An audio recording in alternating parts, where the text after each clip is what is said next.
বন্যার রেশ কাটতে না কাটতেই কিছুদিন আগে শিলাবৃষ্টিতে ফের প্রচন্ড ক্ষতিগ্রস্ত চুরিলাম রংমালা ভিলেজের কৃষকরা। এলাকায় প্রায় 1000 কানের উপর পাঙ্কা ধানের জমিতে পচন ধরে গেছে। অভিযোগ, এখনো পর্যন্ত প্রশাসনিক আধিকারিকরা তাদের খোঁজ নেননি, ফলে হতাশায় আছেন ক্ষতিগ্রস্তরা। বুধবার সাংবাদিকদের মুখোমুখি হয়ে সরকারি সাহায্যের আর্জি জানান তারা। শিলাবৃষ্টি ওখানে শিল পড়ছে আর শিলাবৃষ্টি দিছে, একবার উল্টে একবার সমান হয়ে গেছে ধান ক্ষেত।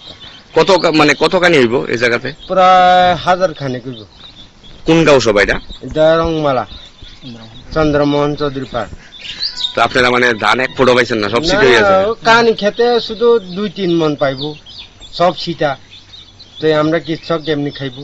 যে এই গতদিন বৃষ্টি আছে না, একটু হিল পড়ছে আর বাতাসও আছে, এই আমরা ধান ক্ষেত তো সব পচে গেছে। যে আমরা সরকার সাহায্য দিলে আবার পাওয়া যায়, না দিলে তো পাবো করতে। আমাদের এলাকার মধ্যে ঘুরে কেউ চায় না।